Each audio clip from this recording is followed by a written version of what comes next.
Bienvenidos a Pulso Político, amigos televidentes. Los saluda Carlos Rabascal. En este domingo 2 de septiembre estamos grabando 31 de agosto, día viernes. El tema que vamos a tratar el día de hoy tiene que ver con las elecciones del 2013, febrero 17 del 2013. En estos últimos días, en estas últimas semanas realmente, ha existido un boom, ha existido una gran polémica acerca de la organización del proceso electoral. El Consejo Nacional Electoral en plena revisión y verificación del 100% de las firmas para ver qué movimientos y organizaciones políticas terminan calificándose para participar en el proceso electoral. Pero mientras este requisito de carácter administrativo se da en el Consejo Nacional Electoral, ya se comienzan a mover las distintas fichas en el tablero político electoral ecuatoriano. Y así ya tenemos un presidente de la República que lo más probable es que corra por la reelección. Tenemos ya también ubicaciones de tendencias políticas, la derecha con varios candidatos, o el centro hacia la derecha con varios candidatos, como tenemos a Guillermo Lasso, a Lucio Gutiérrez y a Álvaro Noboa, que creo que quiere seguir el ejemplo de Abraham Lincoln. No sé si llega a ser presidente, pero en todo caso es perseverante. Y por otro lado también tenemos la presencia de este grupo de izquierda que de una u otra manera estuvo cercano al gobierno y que hoy está distante al gobierno y que reclama una reivindicación de las libertades y de la democracia.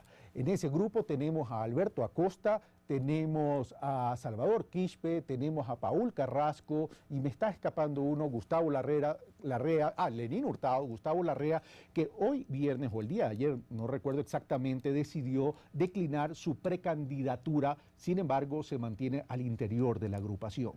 ¿Quién tiene las mayores opciones para la presidencia de la República? Es lo que vamos a analizar el día de hoy. Pero también, por cierto, estas elecciones traen algo muy particular.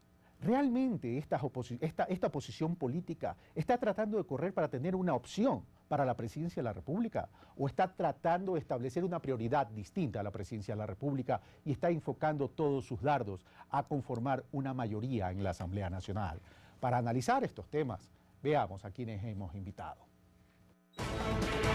Hernán Reyes, licenciado en Sociología y Ciencias Políticas, Master of Arts en Género y Desarrollo, doctor en curso en Estudios Culturales Latinoamericanos. Santiago Pérez, Máster en Antropología Política, investigador de Estudios Sociales y Opinión Pública, director de Santiago Pérez Investigaciones y Estudios. Paulina Recalde, socióloga con especialidad en Ciencias Políticas, analista política, directora de encuestadora Perfiles de Opinión. Fausto Camacho, expresidente del Consejo Nacional Electoral, magíster en Gobernabilidad y Elecciones, experto en temas electorales. Ahí están nuestros invitados y quiero agradecerles. Fausto Camacho, muchas gracias. Paulina Recalde, muchas gracias. Santiago Pérez, muchas gracias. Sé que vienes corriendo del aeropuerto para el programa. Y Hernán Reyes, como siempre, tú ya eres de casa. Muchas gracias por estar acá en Pulso Político. Quiero comenzar con las damas. ¿Le parece? ¿Me da licencia? Como debe ser. Como debe ser. Como debe de ser. Paulina Recalde, antes de entrar al video que nos ha preparado Carlos Andrés Núñez, quisiera preguntar, ¿qué de nuevo nos trae estas elecciones? ¿Hay un juego de tendencias políticas, ideológicas o simplemente hay empresas electorales como lo tuvimos en el pasado? Bueno, estas elecciones tienen algunos elementos novedosos, ¿no? Un primero, el tener un presidente candidato presentándose a la reelección, eso es un elemento inédito en nuestro país. Un siguiente que es el que suponíamos que era el momento de la reinscripción o de la refundación del sistema y de los partidos y organizaciones políticas. Luego es un momento en el que el oficialismo está corriendo por primera vez con oposición tanto hacia la derecha como hacia la izquierda. O sea, dentro de su misma tendencia, ya vemos así. Sí, una oposición hacia la derecha y hacia la izquierda, que no es una situación que había tenido en procesos anteriores, excepto el de la consulta popular. Estos elementos son evidentemente los que marcan un momento inédito para las elecciones que correremos en el próximo año, sin contar además con esta distritalización del país, el hecho de que tendremos un número mayor de asambleístas y esto configurará una nueva situación en relación del Poder Ejecutivo con el Legislativo. Gracias, Paulina. Ahora sí, veamos entonces lo que nos ha preparado Carlos Andrés Núñez y de regreso comenzamos a desarrollar este análisis. De cara a las elecciones del 2013, varios nombres han comenzado a sonar en la escena política nacional. Mientras el presidente Rafael Correa se perfila como la opción por el oficialismo, según se ha dicho de no encontrar otro candidato, de los sectores de derecha, el banquero Guillermo Lasso ha emprendido desde hace varios meses una especie de posicionamiento mediático. El problema es que es banquero, segundo que estuvo colaborando con Maguad en ese entonces, y tercero que realmente el pueblo necesita gente que le dé soluciones a él mismo, o sea que tenga un discurso que sea más de tipo popular, no populero. Hay dos que está claro, Rafael Correa por un lado y Guillermo Lasso por otro, ¿no? Son cuasi seguros de dos organizaciones, la una archirreconocida, la otra por reconocerse. Sin embargo, desde la derecha también ha anunciado su precandidatura el empresario Álvaro Noboa. De candidatizarse, este sería su quinto intento por llegar a la presidencia. Álvaro Noboa no creo que tenga ahora la más mínima posibilidad. Si antes tuvo 10 votos, hoy tendrá 3 votos. Pero sectores que se consideran de izquierda también han mostrado sus pretensiones electorales. Contando con exfuncionarios del actual gobierno, movimientos indígenas y otras organizaciones sociales, han dicho tener la capacidad de hacer frente al movimiento país. La población que yo creo que va a decidir está más en el centro a centroizquierda, ¿ya?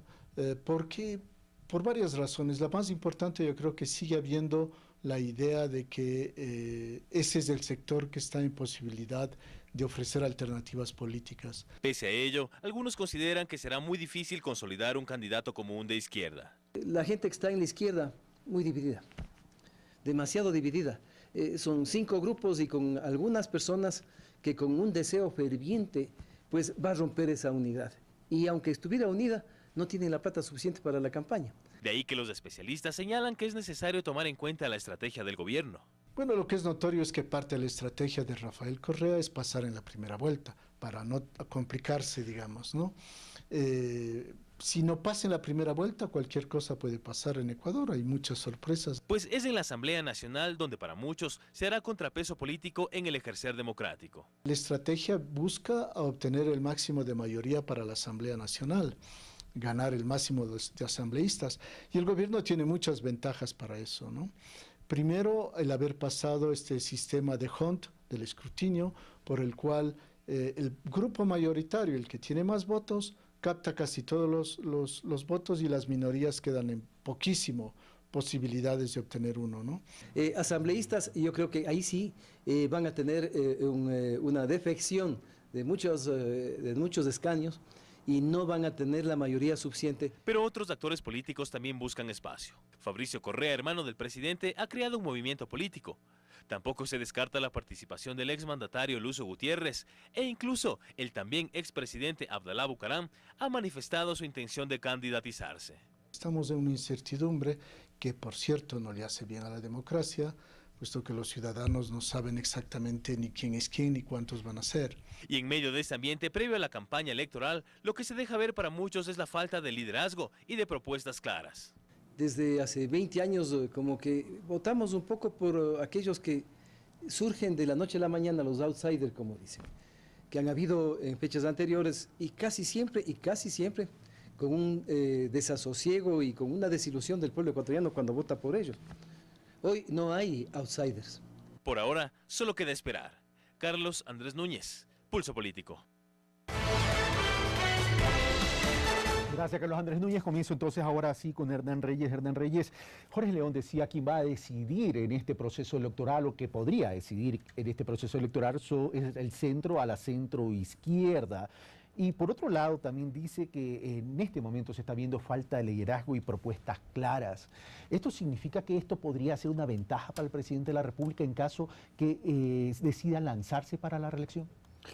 Gracias. Bueno, creo que van a ser unas elecciones donde van a primar algunas ideas fuerza alrededor de lo que van a significar el discurso, diría yo, de consolidación del gobierno, de su propuesta. El gobierno seguramente apuntará a la posición oficialista, con el candidato seguramente Rafael Correa a la cabeza, propenderá a vender la idea de la continuidad, a resaltar los logros que ha tenido. Y desde este punto de vista, yo no sé qué tan conveniente sea juzgar en términos ideológicos lo que va a ser la campaña. A mí me parece que va a haber grandes referentes. Uno es el papel del Estado. y el nivel de eficiencia en el cumplimiento de lo que se ha ofrecido. No nos olvidemos que ya para las elecciones el gobierno estaría en el poder 6 años, es decir, estaría sujeto a interpelación y también estaría en manos de los opositores una información importante sobre qué ofreció y qué ha cumplido. Entonces me parece que es ese un elemento importante. No creo que ningún candidato de ninguna tendencia política o de ningún partido, para ser más específico, entre a la campaña blandiendo la bandera de que hay que desarmar o hay que debilitar al Estado nuevamente. Me parece que los logros y el avance que ha hecho el gobierno del presidente Correa en lo que es, sobre todo en materia de políticas sociales, está fuertemente ligado a esta venta de la idea de que el Estado ha vuelto a posicionarse, de que el Estado tiene el control de la economía y tiene el control del país nuevamente. Por supuesto, los opositores van a remarcar quizá algunos excesos, algunos desbordes de esta actuación del Estado. Quizá, yo digo, va a ser un proceso sumamente desideologizado, un proceso, yo diría, mucho más emocional, mucho más sensológico en el sentido de que más aún con este ambiente que se está viviendo previamente, que ha afectado ciertamente la credibilidad de todas las organizaciones políticas, incluyendo en alguna medida también Alianza País, va a empujar a que más fuertemente el electorado escoja entre personas y a rato los atributos o los rasgos personales, los rasgos de liderazgo, por ejemplo, que puedan ofrecer los candidatos o su pasado, su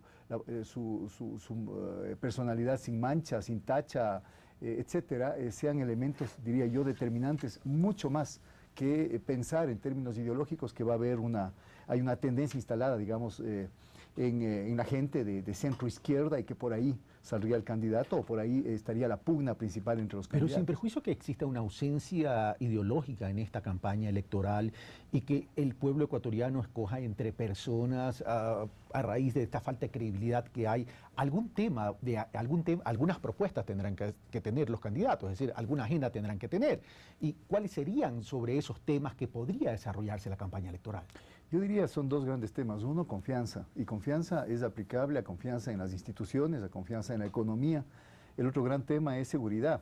Y están ligados, confianza y seguridad. Yo pienso que el elemento más fuerte, quizá a nivel discursivo, que el gobierno va a ofrecer, la candidatura oficialista va a ofrecer, es precisamente continuar con esta recuperación de cosas para el Ecuador. Volver a tener patria, volver a recuperar las instituciones, volver a tener Estado, etcétera, etcétera. Y creo que el tema de la seguridad, más allá, no me refiero solamente a la seguridad personal, no me refiero al tema vinculado con los índices de criminalidad en el país, sino seguridad de que estamos en un proceso que va a seguir adelante. Yo veo un momento radicalmente distinto del que el Ecuador vivió en las elecciones previas al 2006. Me parece que ahí más bien los candidatos batallaban por intentar ofrecer cosas nuevas al electorado. A mí me parece que hay bastante poco de nuevo que ofrecer de los candidatos. A mí me parece que una de las debilidades, por ejemplo, quizá del candidato, de la candidatura de izquierda que vaya a salir de la izquierda plurinacional, es que quizá tienen algunos elementos de críticos, de cuestionamiento a lo que el gobierno no ha hecho. Pero me parece, por ejemplo, que tienen muy poco que ofrecer en términos de seguridad al electorado, de que ellos sí van a ser capaces de cumplir lo que el gobierno no ha hecho. A mí me parece que ahí hay un elemento de debilidad. En otros candidatos yo creo que su pasado político va a ser su gran enemigo en el momento en que se pongan ya a disputar en términos ya de pugilato verbal, porque yo creo que va a ser además una campaña con un tono muy alto quizá de ataques, insisto, ataques quizá personales. Ok, vamos a Santiago Pérez. Santiago Pérez, ¿coincides con Hernán Reyes en que va a existir una ausencia de ideología en la campaña electoral y que se va a elegir entre personas a quien le garantice la continuidad de un proceso de institucionalidad del país como fortaleza y consolidación de esta institucionalidad del país en lo que significa Estado ecuatoriano? Y por otro lado, ¿cuáles crees tú que serían los grandes temas a tratar? Hernán Reyes hablaba de seguridad y no solo se refería, creo, a la seguridad ciudadana, sino a la seguridad del proceso, sino también hablaba de la confianza en la economía y ahí tendría que ver también con el tema del desempleo. ¿Qué opinas tú? Bueno, primero que yo quisiera comentar que de los análisis que hemos escuchado, me parece que es inadecuado hacer un pronóstico electoral en este momento, decir que un tal o cual candidato va a tener un resultado determinado si faltan todavía 7 meses para las elecciones. Eso no es posible en este momento hacer un pronóstico del resultado electoral. Lo que deberíamos de hacer es un análisis del escenario actual de cara a las próximas elecciones, cómo parten los candidatos o los precandidatos con sus fortalezas y con sus debilidades. Yendo al punto central de las próximas elecciones, tal vez no sé cómo definir exactamente, pero probablemente uno de los ejes más importantes va a estar en continuidad o cambio. O tal vez también otra manera de decirlo es la continuidad del proceso de cambio o cambio con continuidad. Y creo que esa va a ser una reflexión que van a hacer los ecuatorianos a propósito de qué es lo que quieren para el próximo periodo gubernamental. Si quieren continuar con el mismo proceso, si quieren cambios dentro de ese mismo proceso, y creo que esa va a ser la señal más importante que van a dar los electores con su decisión. También me parece que por eso es anticipado decir, es inadecuado anticiparse a los resultados. Varios factores pueden, vamos a ver los datos dentro de un momento, supongo vamos a hacer referencia a eso. Sí, por supuesto que lo vamos a ver. Y sabemos que Rafael Correa está en este momento en un punto de partida muy bueno, puesto que tiene una intención de voto sólida, que está con bastante ventaja sobre sus posibles contrincantes. Sin embargo, esto podría cambiar debido a varios factores. En primer lugar, la economía. Si es que hay un problema en la economía, eso puede ocasionar una baja en el nivel de estado de ánimo y por lo tanto una baja en la calificación de las principales autoridades. Ese veo que es como un tema fundamental al que hay que seguirle la pista. El factor clave. El estado de la economía. En segundo lugar, algo típico del país, escándalos, crisis políticas y probablemente también catástrofes, ese tipo de cosas que no puedan ser adecuadamente gestionados, manejados y que puedan lesionar de alguna manera la imagen del gobierno, puesto que ese es el actor más importante en este momento. Hay otro elemento también, cansancio y apatía del ciudadano. A veces sin mayores razones el elector decide que quiere algo nuevo, alguien o algo nuevo, y eso es muy difícil de anticipar y pronosticar cuándo es que el elector se quiere mover hacia algo nuevo, que no sabemos en qué circunstancias se va a dar esto. Y finalmente también va a haber un balance sobre la calidad, la eficiencia, la calidad también del trabajo de los colaboradores del gobierno y la visión de si es que estos son lo suficientemente eficaces y transparentes y libres de corrupción. Eso también va a ser un juicio que van a someter los electores al gobierno para ratificarle o no su confianza. Gracias, Santiago Pérez. En el siguiente bloque vamos a ver cómo parten los candidatos y cuáles son las opciones que estos podrían tener, pero era importante conversar sobre la ambientación política en que comienza este proceso electoral o esta campaña política. Santiago Pérez dice, hay dos opciones, hay dos escenarios, dos caminos, los que quieren continuar con el proceso y los que quieren proponer un cambio a este proceso, es decir, una alternativa. En ese sentido, Paulina Recalde, ¿ve factible que los ecuatorianos apuntalen esas dos opciones o el tema pasa básicamente es por la credibilidad de alguien que dio un punto de quiebre a la institucionalidad del país? Bueno, yo creo que hay que analizar las circunstancias también teniendo como punto de entrada las candidaturas que tenemos, porque es sintomático del momento que estamos viviendo. De las precandidaturas. De las precandidaturas. Digo que es sintomático porque por un lado están la posible candidatura hacia la izquierda de varias de las organizaciones que no hay que perder de vista que estuvo originalmente acompañando el proceso actual. Que le queda incómoda la situación, yo estoy totalmente de acuerdo con Hernán, que le queda incómoda la situación porque buena parte de la agenda que esas organizaciones históricamente estuvieron promoviendo y estuvieron convocando a seguir, ha sido colocada justamente y ha sido recogida justamente en este gobierno. Varios de los cuestionamientos que tienen en este momento tienen que ver con el incumplimiento, entre comillas, de Montecristi o el incumplimiento, entre comillas, de la Constitución. Y eso para el electorado resulta muy difícil de leer, muy difícil de sentir. Es muy estrecho el límite cuando esa es la consigna. Si se quiere, se habla, por ejemplo, de alguna resistencia al modelo extractivista cuando se resiente, por ejemplo, de la actividad minera, y eso nuevamente tiene dificultades de llegar a un gran electorado, probablemente va a tener aceptación en grupos muy pequeños, pero no va a movilizar al gran electorado. Más aún que cuando esa política o estrategia extractivista ha apuntalado la economía a través de un gran gasto público, cuando hay carreteras, cuando hay un cambio a la matriz energética, cuando se ha recibido el bono de desarrollo urbano, cuando se ha recibido el bono de la vivienda. Es decir, el presidente de la República le ha acopado a ese sector de la izquierda muchos frentes. Con la respuesta que acabas de dar, Carlos, justamente tenemos el contrapeso a eso. Es decir, le resulta o le ha resultado hasta este momento muy fácil al presidente posicionar justamente lo que tú acabas de decir, como para bajar el nivel o el vigor de la propuesta de la otra izquierda. Estos dos elementos que he colocado hasta este momento son simplemente ejemplos para decir cuán estrecho le queda el margen a la otra izquierda para posicionar su propuesta o su agenda para las próximas elecciones.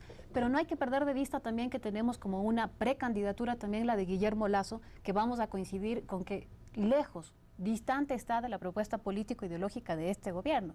Evidentemente no vamos a escuchar, ni nos parecería sensato o coherente escuchar a un Guillermo Lasso hablando de fortalecer el Estado o de que el Estado esté por encima del mercado o de un Estado regulando la actividad de las instituciones financieras. Me parece evidente que no van a hacer estos sus preceptos y entonces, insisto, esto es una evidencia de que sí hay o habrá un segmento del electorado que sí puede estar resintiendo de la reforma institucional emprendida por este gobierno y del rol que está jugando, por ejemplo, el Estado en la economía y en su relación con varios de los poderes del país. Ahora, ya que dices esto, y antes de pasar a Fausto Camacho, Guillermo Lasso es el otro actor, el opuesto, en otro lado del plano cartesiano de la política ecuatoriana, ¿verdad? Sí. Y ya él habla de otro país, es posible, y comienza a ser un crítico en ciertos aspectos del modelo de desarrollo del país. Habla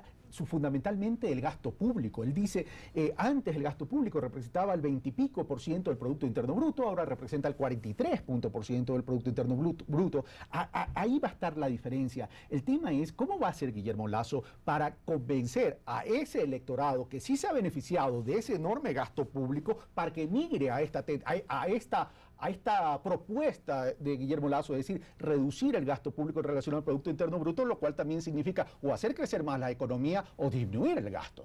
Ahí viene otro elemento importante. Con la pregunta que tú señalas, Carlos, de cómo va a ser Guillermo Lasso para a ese electorado traerlo hacia acá, lo primero que se me ocurre decir es que hasta ahora los mayores cuestionamientos que hemos visto o los más frecuentes cuestionamientos que hemos visto al gobierno actual tienen casi siempre que ver con el carácter o la forma de manejar o el tipo de liderazgo del presidente Correa. Y muy escasamente son cuestionamientos a la gestión en general del gobierno.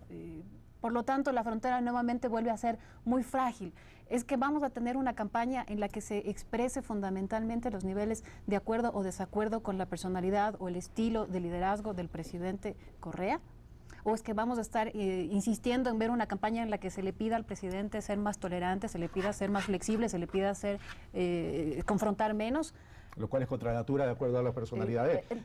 Ahora, sí, pero lo que quiero decir con esto es que si nosotros revisamos las cifras de 5 años atrás a este momento... El segundo bloque lo vamos a hacer. Hay muy pocas áreas en las que encontramos que en este momento haya disgusto de la población con la forma en la que este gobierno ha gestionado. Ahora, pero sin perjuicio de eso, y ahora sí voy a donde Fausto Camacho, se viene escuchando prácticamente desde el inicio del gobierno una crítica al gobierno. Excesivo gasto público, por un lado, y por otro lado, temas de corrupción y temas de concentración de poder. ¿Tú crees que eso terminaría afectando la credibilidad del presidente de la República en caso que se lance como candidato a la reelección, considerando que uno de los fuertes de esta campaña electoral va a ser la confianza, como decía Hernán Reyes? No, yo personalmente creo que afectará muy poco. El electorado se definirá más bien en función de en qué medida han sido satisfechas sus necesidades primarias, si cabe el término. Es decir, el conflicto específico que tenían en el confrontar el quehacer diario de la vida, en qué medida las políticas ejecutadas por el régimen del presidente Correa han logrado o no satisfacer, o han satisfecho mediana o poco o mucho esas posibilidades o esas condiciones de vida. Sin embargo, porque efectivamente yo creo que que hay en ese ámbito bastante éxito en la gestión.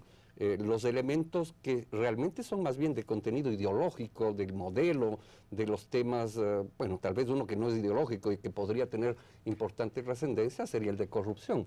Sin embargo, hasta ahora tampoco, si bien se ha hablado en varios momentos, no han habido elementos que pudiesen significar una presencia sustancial de una política, digamos, contagiada de una acción de corrupción muy amplia. Ahora, te quiero hacer una precisión, te quiero pedir una precisión. ¿Pasa por la falta de credibilidad de quienes hablan de estos hechos o supuestos hechos de corrupción o pasa por la alta credibilidad del presidente que tiene ya una gran vacuna? Bueno, creo que son dos componentes que están en un mismo recipiente, si cabe el término, pero obviamente los dos inciden. Creo que por un lado es la alta credibilidad del presidente y por otro, lo que tú decías en un inicio, es decir, la baja credibilidad de quienes lideran estas propuestas, o de quienes hacen públicas esas propuestas, de quienes las proponen al electorado. Pero creo que hay otro elemento que vale la pena recuperar, lo que lo dijo al inicio Paulina, y es un escenario que lo vamos a vivir por primera vez. Es el escenario de la reelección presidencial, que antes nunca ha existido en el país. Y entonces ese escenario, creo que ese elemento del escenario también hay que tomarlo en consideración, pero combinado con otro que siendo ese probablemente positivo para quien se propone la reelección, en este caso, porque en otros casos podría ser negativo, ¿no es cierto?, es un escenario de una crisis de institucionalidad de la institucionalidad democrática, una crisis del sistema de partidos nunca antes vista. Yo no creo que haya habido un nivel tan profundo de crisis de esa parte de la institucionalidad, una afectación obviamente a la credibilidad de las propias instituciones rectoras del quehacer electoral, producto de los graves problemas que hoy han sido públicos desde hace un mes atrás, del tema de las afiliaciones, las adhesiones, efectivamente, que ha develado una realidad que estaba ahí desde mi punto de vista desde hace rato atrás. O sea, ahí estaba una práctica política de usurpar la identidad de los ecuatorianos. Creo que eso es un tema que no es de ahora, es un tema que viene de atrás. Y el tema del fortalecimiento de los partidos políticos es un tema que queda pendiente. Y que no, si bien parecía que podía empezar a surgir, y ya vamos a analizar por qué no se cayó al suelo inmediatamente. Señores, vamos a hacer la primera pausa y ya vemos y regresamos con lo que planteó Santiago Pérez. Analicemos cómo parten los potenciales precandidatos o candidatos a las elecciones de febrero del 2013. Venimos de inmediato.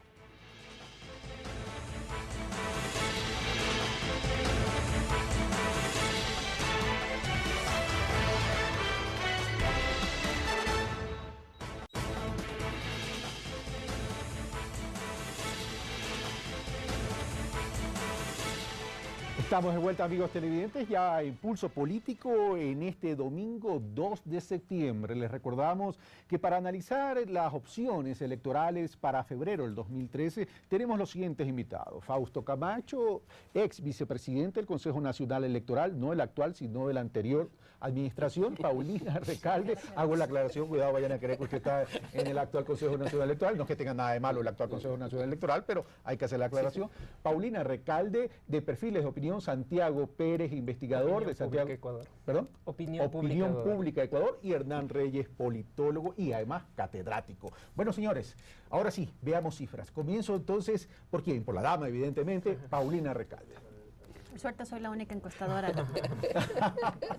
Siempre me toca primero. Bueno, empiezo mencionando que es una medición realizada en Quito y Guayaquil, 619 encuestas. Esto nos da un margen de error de +/-4. Y los resultados que tenemos es 53% para Rafael Correa, mayor intención de voto en Quito, 14% para Guillermo Lasso, mayor intención de voto en cambio en Guayaquil, 14% dice que por ninguno de los candidatos propuestos, 7% para Álvaro Noboa, 5% para Alberto Acosta, 3% para Lucio Gutiérrez, 2% para Paco Moncayo y 1% para Fabricio Correa, Salvador Quispe, y el mismo porcentaje también no responde a la pregunta que le planteamos. Lucio Gutiérrez, ¿cuánto, perdón? Lucio Gutiérrez, 3%. Ok. El resto ya está en -2, ¿verdad? El resto está en -2, correcto. Ok, entonces nos quedamos ahí, Guayaquil y Quito, ¿no? Guayaquil y Quito. Vamos donde Santiago Pérez. Es una encuesta nacional aplicada el 18 de agosto. Fueron entrevistadas 2.180 personas en todo el país, en las provincias de la costa y de la sierra, tomando en cuenta la población tanto urbana como rural. y el margen de error calculado es 2,08 para una confianza del 95%. Importante explicar también que de acuerdo con la metodología que nosotros hemos adoptado, hacemos el simulacro o la simulación de voto entregándoles a las personas a quienes entrevistamos en sus hogares mayores de 16 años una papeleta ficticia, obviamente, porque todavía no tenemos candidatos oficiales, en las que incluimos a los siguientes candidatos: Fabricio Correa, Alberto Acosta, Abdalá Bucaram, Álvaro Noboa, Lucio Gutiérrez, Guillermo Lasso y Rafael Correa. En esta papeleta pusimos la foto del personaje, su nombre, y le pedimos a las personas que entrevistamos que den su voto. Hecha esa aclaración, vamos entonces a las cifras. El resultado total nacional para esta simulación electoral es Rafael Correa obtuvo el 44% de las menciones o de los votos en este simulacro. El 23% dice no he pensado, no he decidido todavía y por lo tanto no escogió a ninguno de los candidatos. Guillermo Lasso obtuvo el 8%, dijo quisiera que venga alguien nuevo sin mencionar un nombre específico, el 5%, votaría nulo, anularía mi papeleta, el 4%, Lucio Gutiérrez tuvo el 4%, Álvaro Noboa 3%, Abdalá Bucaram 2%, Alberto Acosta 2%, Fabricio Correa menos del 1%. Eso es entonces la situación en cuanto a un porcentaje global total en el que también incluimos a estas personas que dicen que no han pensado, que no han decidido. Aunque no es todavía el momento de hacer una proyección, puesto que estamos hablando todavía de una intención de voto débil en cierta medida, si convertimos eso en voto válido, tendríamos que Rafael Correa tendría, según este juego, no es del pronóstico de lo que va a obtener en votación, pero en este cálculo un 67% de la votación válida, Guillermo Lasso el 13%, Lucio Gutiérrez 6%, Álvaro Noboa 4%, Abdalá Bucaram 3%, haciendo este cálculo de voto válido. Recordemos a la audiencia qué es voto válido. Voto válido es sacar del cálculo a los votos blancos y a los votos nulos y hacer un cálculo solamente sobre los válidos, es decir, las personas que se pronuncian de votar por un candidato específico. Okay. ¿Sí? Y última mención a un dato importante: antes de aplicar la simulación de voto, también les preguntamos a las personas si con respecto a las próximas elecciones ya sabe y ya tiene decidido por quién votar o está indeciso. Dice que ya sabe por quién va a votar el 54% de los entrevistados y que todavía está indeciso el 44%. Hay una decisión más fuerte, principalmente en la costa urbana. En la ciudad de Guayaquil, un 74% dijeron que ya sabían por quién van a votar. La indecisión, o el otro factor del otro lado, es mucho mayor en la sierra, principalmente en la ciudad de Quito, donde un 50% de los entrevistados en Quito dijeron que están indecisos. Okay. Paremos ahí entonces para comenzar el análisis. Solo una precisión de Paulina. Esta diferencia entre los resultados de tu investigación del 53% para Rafael Correa y la de Santiago Pérez del 44%, ¿tiene que ver con que tu encuesta es a nivel de Quito y Guayaquil y la de Santiago Pérez a nivel nacional? Sí, por supuesto. Hay que recordar que cuando tenemos los resultados de las votaciones en elecciones pasadas, encontramos que a nivel país hay matices. Hay, por ejemplo, sectores de Sierra Central, hay sectores de la Amazonía que no votaron necesariamente por el oficialismo, como sí sucedió en el resto de provincias. Quito y Guayaquil en este momento hay que recordar además que son dos ciudades que manifiestan cifras positivas de aceptación de gestión del presidente y también de credibilidad. Entonces hay que mostrar la diferencia en el área geográfica de la encuesta aplicada por Santiago y la encuesta aplicada por Perfiles de Opinión. El área geográfica explica la diferencia. Ok, ahora, otra precisión para ya pasar a Hernán Reyes y a Fausto Camacho es este alto porcentaje de que no han decidido, ya sabe por quién votar, 54%, indecisos 44%, es un porcentaje elevado. Y si lo comparo con el tema es no voy a votar por nadie todavía porque no he decidido el voto, 23%, la encuesta de Santiago Pérez, ¿guarda relación al histórico de esta misma época en el inicio de una campaña electoral? No es inusual, puesto que a estas alturas de las campañas anteriores teníamos un grado de indecisión mucho mayor. Ahora lo que tenemos... Ahora tenemos un mayor grado de indecisión que se explica en buena medida que tenemos un candidato que parte con una base sólida, Rafael Correa, y buena parte de los que dicen que están decididos a votar por Rafael Correa. Entonces tiene un punto de partida con una base sólida, con un voto duro. Ahora, sin perjuicio que el 44% de indecisos es un porcentaje todavía elevado. Hernán Reyes, estas son las cifras para el análisis. A ver, varias cosas. Primero, estamos todavía casi 6 meses, ¿no es cierto?, de las elecciones. 5 y medio. 5 y medio, 5 y medio, para ser más exacto. exacto. Creo que las encuestas, estas encuestas y seguramente otras que se estén haciendo, no van a variar mucho. Hay una diferencia, por lo que veo, aproximadamente, al menos en sectores más urbanos o haciendo estas aclaraciones en términos de dónde fueron realizadas las encuestas, entre 40 y 50 puntos de diferencia entre la intención de voto del candidato Correa para la reelección, cuando se decida hacerlo, y el candidato que le sigue, que estaría siendo Guillermo Lasso. Yo veo entendible el segundo lugar. A mí me llama mucho la atención esa diferencia, ese margen. Es una brecha bastante grande.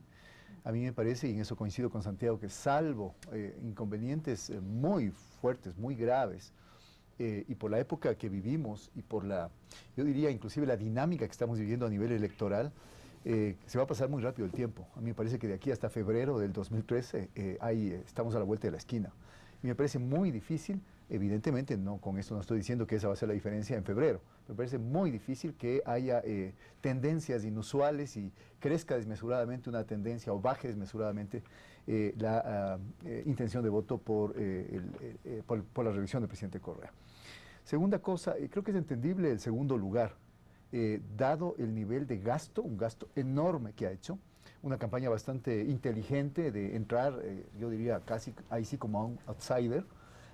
Yo no soy político, yo quiero el país, yo quiero otro país, quiero a mi gente, quiero a mis hijos, etcétera, que ha sido el discurso que ha manejado primeramente como puerta de entrada Guillermo Lasso, antes de entrar en el escenario propiamente político electoral y prácticamente decir con la afiliación al movimiento creo que va a ser candidato. Me parece. Ahora, habría que mirar cuál es el nivel de crecimiento que tiene, porque yo veía encuestas anteriores, el nivel de visibilización que tuvo él, posicionado como imagen, fue muy rápido, también creció muy rápidamente en los meses anteriores. Ahora se habla de intención de voto, que yo creo que es otro tipo predispone otro tipo de actitud, ¿no es cierto?, de parte del encuestado. Me parece que habría que ver, no creo que que haya demasiado margen para que crezca, porque me parece que va a haber niveles de crecimiento importantes de los otros candidatos, y ahí voy a los que se estarían disputando, digamos, el tercer y cuarto lugar, que serían Lucio Gutiérrez y Álvaro Noboa. Me parece que hay un voto rural, que creo que no está contemplado, digamos, en las encuestas que acá se han mencionado, que podría... donde Lucio Gutiérrez tiene ciertas fortalezas. Exactamente, que podría tender, digamos, hacia un nivel invisible todavía de la votación por Lucio Gutiérrez. Yo creo que toda la Amazonía y sectores rurales del país, incluyendo sectores de la sierra, hay un voto oculto para los números que se han dado acá, que favorecería a Lucio Gutiérrez y que haría que crezca.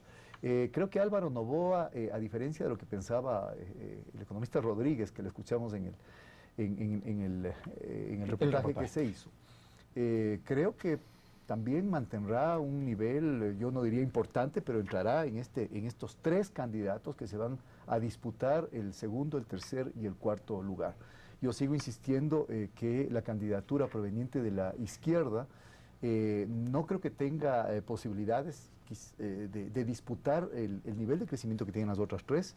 Me parece que no hubo una candidatura de lo que en algún momento se denominó centro plural, que hubiera podido abarcar del centro a la izquierda y que, por ejemplo, deja fuera de contienda me parece un partido como Ruptura, por ejemplo, o me parece un candidato como, que también forma parte de los potenciales candidatos, como el general Paco Moncayo. Que no está considerado. Que no está considerado, yo lo veo muy difícil que pase a engrosar filas de la izquierda plurinacional. Me parece que más bien se quedaron... Ya se afilió. A Ruptura, exactamente, pero no de la izquierda plurinacional. Yo creo que es un andarivel de centro bastante... Yo diría que apuntará, eso sí, a la asamblea.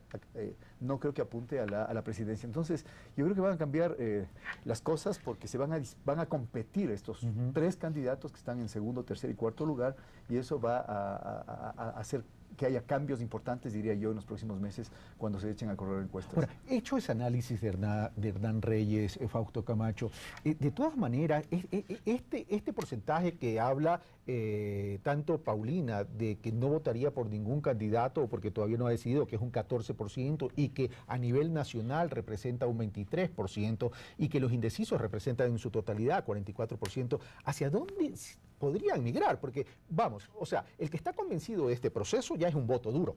Ese es un voto duro, el que está convencido de ese proceso y se refleja en este 44% o en este 53%. Pero el que dice ante este proceso que ha sido radical y que ha sido con una hemorragia de velocidad, dice, no, yo todavía no he decidido el voto. ¿Qué podría estar esperando este candidato frente a todas estas opciones? Bueno, seguramente que se aclare un poco más el panorama electoral desde el punto de vista de que avance el tiempo, que no será mucho tiempo, un par de meses. En octubre tendremos la convocatoria y ahí tendremos un panorama bastante más configurado y sabremos exactamente cuántos y cuáles son los candidatos. Eso probablemente le permitirá a ese sector ir tomando definiciones. Pero de manera general, no sé si tanto tiempo atrás como ahora, 5 meses y medio de la fecha de las elecciones, pero al menos en los últimos semanas o el último mes de las elecciones, generalmente los indecisos terminan decidiéndose, a menos que hayan hechos particularmente, digamos... que induzcan una decisión anticipada. Sí, ¿no es cierto? O que rompan efectivamente con un proceso, se definen conforme ya está decidida la otra parte de la sociedad que ha tomado una decisión. Eso suele suceder. Creo que hoy es demasiado tiempo antes como para decir que en exactamente los mismos términos se va a definir. Pero lo que dice Hernán es bastante cierto. No va a ser tampoco muy diferente seguramente. Habrá que ver qué pasa si es que va o no a existir algún candidato de los que realmente aparecerían como nuevos. No sé si es que quedarán calificados algunos de los movimientos que podrían auspiciar candidaturas que antes no han estado realmente en la arena política, más allá de que no les veo a ninguno de estos que se han mencionado con alguna posibilidad de cuajar, pero son esos elementos los que hace falta que se definan para ir configurando mejor ese panorama. Gracias, Fausto Camacho. Voy a donde Santiago Pérez. Santiago Pérez, la misma pregunta, o sea, ¿qué haría que estos indecisos del 44% que tú has mencionado y que Paulina en la encuesta en Guayaquil Quito habla de 14% y tú hablas del 23%, ¿qué haría que esta gente o estos ciudadanos no le den el aval a Rafael Correa y que le den el aval a cualquier otro de los candidatos que están en este abanico de opciones?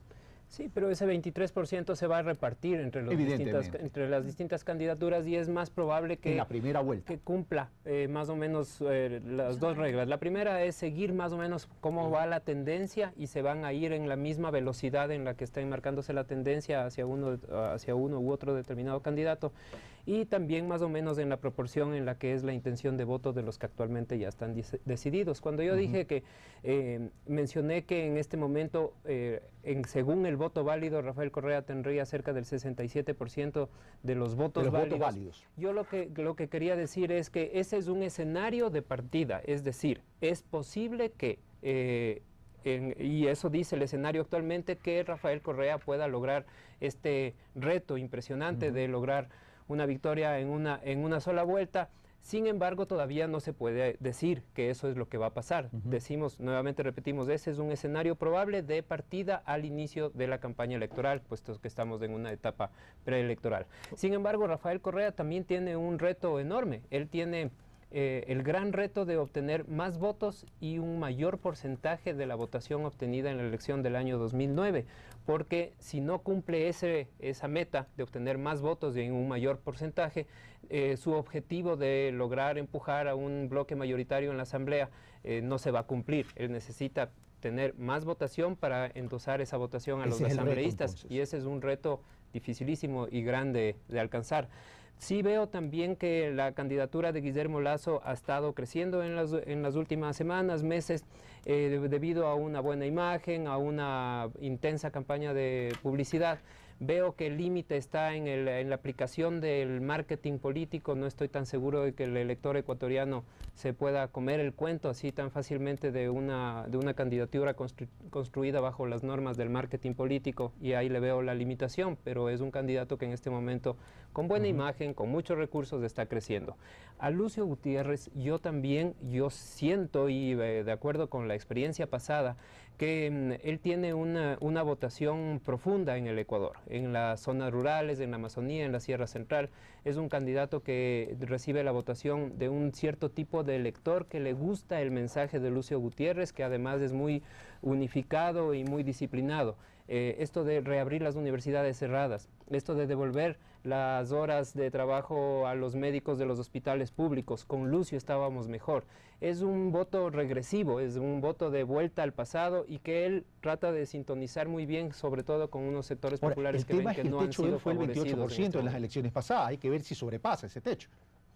Sí, le veo difícil, puesto que también buena parte de la votación de Lucio Gutiérrez en las elecciones pasadas vino de Guayaquil y de la provincia de Guayas. Ahora Guayaquil y Guayas tiene un candidato mucho más de sí misma, que es Guillermo Lasso.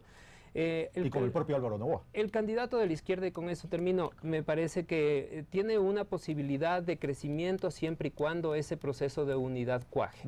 Y el candidato que tiene mejor posicionamiento de todos los precandidatos de la izquierda es Alberto Acosta, y él es el que tiene una mejor imagen y sería el mejor candidato. Pero no ha logrado esta explosión que se requiere.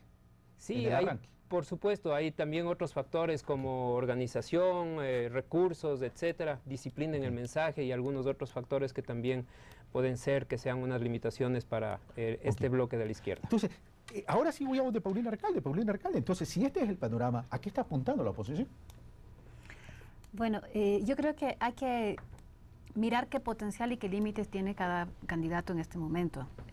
Yo diría que Rafael Correa, el oficialismo, aun cuando luce ya en el mejor escenario, por un lado hay que decir en términos de fortaleza que todavía no ha recordado a la población en términos de comunicación todo lo que ha hecho. Y lo que hemos visto hasta ahora siempre es una enorme potencia de parte del oficialismo para, en términos de comunicación, en términos de publicidad, movilizar y emocionar mucho a la población. Esa es, digamos, su fortaleza que por verse.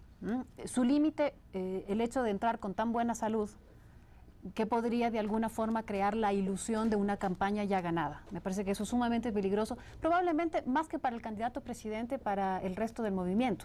Sería la asamblea. Sí. Guillermo Lasso, yo concuerdo con Santiago porque lo hemos visto hasta este momento, hemos visto una tendencia creciente en los últimos 4 meses del candidato Lasso.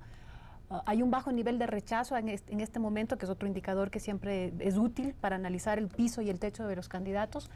Tiene buenas cifras de conocimiento, tiene buenas cifras de credibilidad, pero no hay que perder de vista que hasta ahora no ha sido tocado por el oficialismo. Digo tocado porque decir banquero en nuestro país, en nuestra coyuntura, es cosa grave. Y hasta ahora el presidente se ha cuidado mucho de mencionarlo. Hasta ahora el oficialismo no ha hecho todo lo que me parece que puede hacer en términos de campaña para afectar ese rol, y que seguramente lo va a hacer cuando ya entremos a la campaña. Por supuesto, por eso es que no hemos visto todavía esa competencia. Guillermo Lasso por eso es que hace mucho énfasis en mostrar lo más, abro comillas, lo más virtuoso de ser banquero, porque lo que ha mostrado es sí, un banquero, pero que va al barrio. Y del otro lado, lo que hemos visto este momento como campaña de contraataque, sobre todo en las redes, es el desnudar cómo es que este proceso de la presencia del banco en el barrio se ha dado. Entonces, el límite y la potencia. Álvaro Noboa, yo creo que no ha pasado el tiempo en vano. Creo que hay un desgaste, evidentemente, consecuencia de que además ha quedado en evidencia, por ejemplo, su situación tributaria. Eso es un elemento que puede estar gravitando, pero tampoco hemos visto todavía todo el dinero que puede utilizar en la campaña, y ya en campañas anteriores siempre nos ha sorprendido. En el caso de los Gutiérrez también hay un voto que me parece que, si se quiere, haremos un mea culpa a las empresas de investigación, que nunca hemos logrado aprehender a tiempo en territorio, y ese voto se mantiene disciplinado, pero también el tiempo ha pasado para Lucio Gutiérrez y hay varios elementos que han ido afectando su imagen. Recordemos, por ejemplo, que después del 30 de septiembre y las sospechas de que estuvo detrás de alguna de estas cosas también lo afectó. Ese es su límite. Me parece que donde es más difícil hablar este momento de fortalezas es en el candidato de la izquierda, sobre todo por su capacidad de maquinaria electoral. Me parece que también por la inversión en dinero que pueda tener, eso creo que va a ser un límite importante. Y casi la mayoría de los analistas políticos, por no decir todos, coinciden con ese último punto, que el candidato de la izquierda prácticamente no tendría opciones en este proceso electoral. Vamos a hacer una pausa y regresamos con más del análisis de este proceso electoral de cara a las elecciones de febrero del 2013. Venimos de inmediato.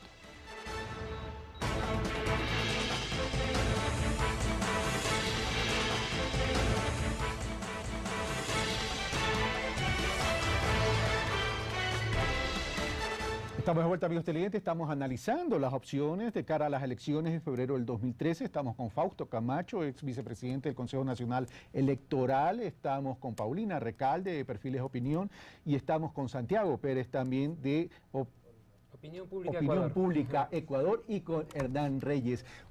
Voy ahora a reinvertir los papeles en cuanto al orden. Comienzo con Fausto Camacho. Bueno, hemos analizado la ambientación con que parte este proceso de campaña, este proceso electoral. Hemos hablado de cifras iniciales, por cierto, es un corte a la fecha. Esto es dinámico, puede cambiar tanto para arriba, para abajo, dependiendo de las circunstancias. Pero hay un tema que se ha presentado, el tema del Consejo Nacional Electoral. Para algunos, un problema de falta de eficiencia del Consejo Nacional Electoral, para otros un gran boicot de la oposición política. Y yo quiero preguntar a Fausto Camacho, ¿esto no podría también ser una estrategia de restarle credibilidad al proceso electoral por un lado, y que cuando ya terminen las elecciones realizar una serie de impugnaciones para demorar el pronunciamiento oficial de los resultados presidenciales, para dejar un gran signo de duda no solo a las elecciones presidenciales, sino también a las elecciones asambleístas?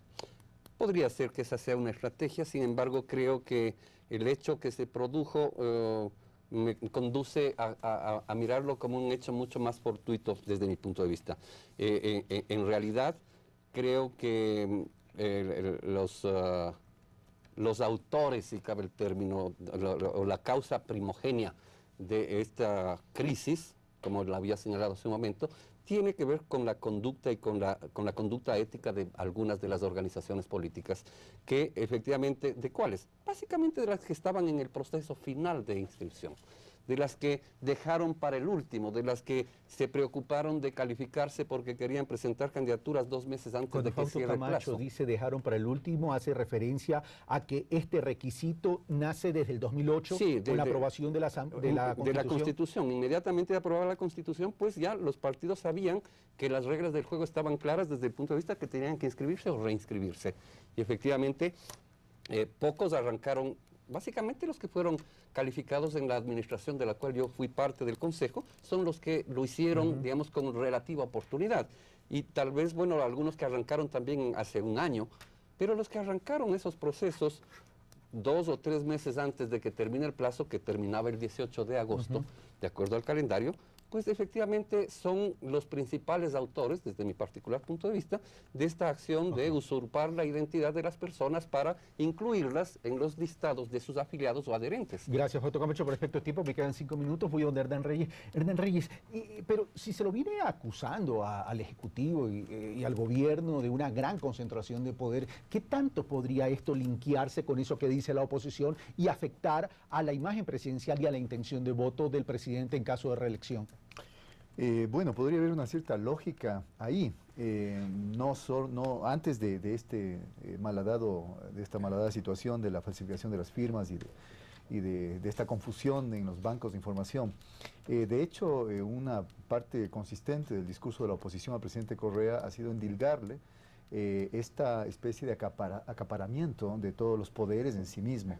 Y por supuesto podría encajar y podría relacionarse con querer manejar a su antojo. De hecho, cuando uno ve caricaturas, cuando uno lee análisis de prensa, cuando uno ve el discurso de los opositores, querer manejar a su antojo el proceso electoral. Eso por un lado, pero por el otro lado me parece que es una acusación, yo diría, bastante carente de fundamentos. Bastante carente de fundamentos porque si es que analizamos las cifras que hemos visto ahora de intención de voto, si vemos cuál es el candidato de lejos mejor posicionado, yo me atrevería a decir que, haciendo asimismo un planteamiento lógico, al menos interesado en que se contaminen estas elecciones es Rafael Correa, porque sería, al menos en teoría, y por supuesto faltando 5 meses y medio para las elecciones, el mejor posicionado. Entonces a mí me parece que este discurso de que quiere haber acá un partido único, inclusive he visto que han revisado la situación que se dio en Venezuela hace algún tiempo cuando participó el partido del presidente Chávez solamente con sus candidatos para la Asamblea venezolana, la Asamblea Legislativa.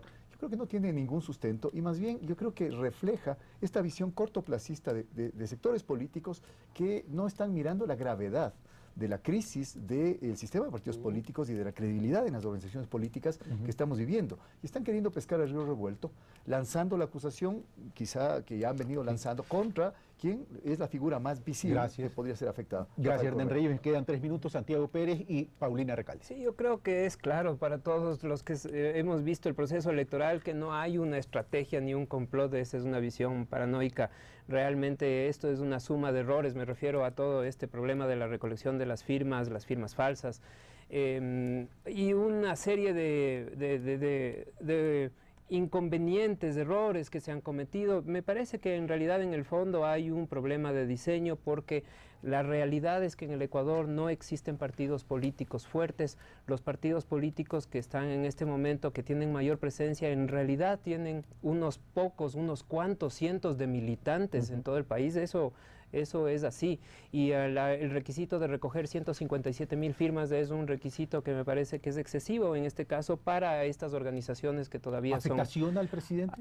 No hay una afectación ni al presidente ni al movimiento país. De acuerdo con esto, se ve que los ciudadanos endilgan la principal responsabilidad a los propios partidos y organizaciones políticas y en segundo lugar al Consejo Nacional Electoral. Gracias, Santiago Pérez. Paulina Recalde. No, yo creo que es una situación, un síntoma de un proceso que vivimos en el país hace rato y que no ha sido solucionado. Consecuencia grave, sobre todo para varias organizaciones políticas, porque en este momento la ciudadanía no las está mirando con distinción. Decir organizaciones políticas o decir partidos políticos es hablar de todos y creo que podemos saber de antemano que no todos pasaron por la misma situación o la misma forma de obtener esas firmas. El más grave afectado en este momento, la institucionalidad detrás del proceso electoral. El CNE y a través del CNE las miradas sobre el siguiente proceso electoral y la credibilidad con la que se entra a este. Me parece que esa es la más grave consecuencia y ese es el elemento que más pronto habrá que solucionar, política, legal y en términos de gestión con eficacia, con eficiencia, aunque ha pasado ya algunos días y me parece que la imagen que ha quedado en este momento ya es de una situación extremadamente complicada para el país. Paulina Recalde, gracias. Se nos ha terminado el tiempo. 1 hora pasó volando.